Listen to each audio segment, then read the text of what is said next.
నమస్కారం. ఈటీవీ 360కి స్వాగతం. ముందుగా ప్రధాన అంశాలు. విశాఖ స్టీల్ ప్లాంట్లో ఘోర అగ్ని ప్రమాదం. 1500 డిగ్రీల వేడి ఉక్కుద్రం పడి 9 మంది మృతి. సైబరాబాద్లో 1675 కోట్ల అభివృద్ధి పనులకు సీఎం శంకుస్థాపన. మౌలిక సదుపాయాల కల్పనకు కట్టుబడి ఉన్నామన్న రేవంత్ రెడ్డి. 2 ఏళ్లలో ఏం చేశానో అసెంబ్లీలో చర్చకు సిద్ధమన్న సీఎం. మూసీ మెట్రోకు కేంద్రం నిధులు ఇప్పించాలని బీజేపీకి సవాల్. రేవంత్ రెడ్డి కేంద్రంపై అన్ని అబద్దాలే మాట్లాడుతున్నారన్న బీజేపీ. హిట్లర్ స్ఫూర్తితో సీఎం రాష్ట్రాన్ని అవమానిస్తున్నారని బీఆర్ఎస్ విమర్శ. రాష్ట్రంలో ప్రవేశించిన నైరుతి రుతుపవనాలు. పలు ప్రాంతాల్లో కురుస్తున్న వర్షాలు.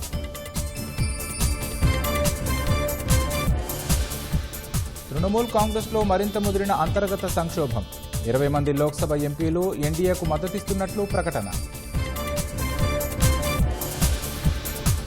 ఇజ్రాయెల్పై ప్రతీకార దాడులను నిలిపేస్తున్నామన్న ఇరాన్. కవ్వింపులకు పాల్పడితే తీవ్రంగా స్పందిస్తామని హెచ్చరిక.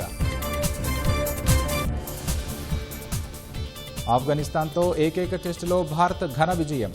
ఇన్నింగ్స్ 300 పరుగుల తేడాతో గెలుపు.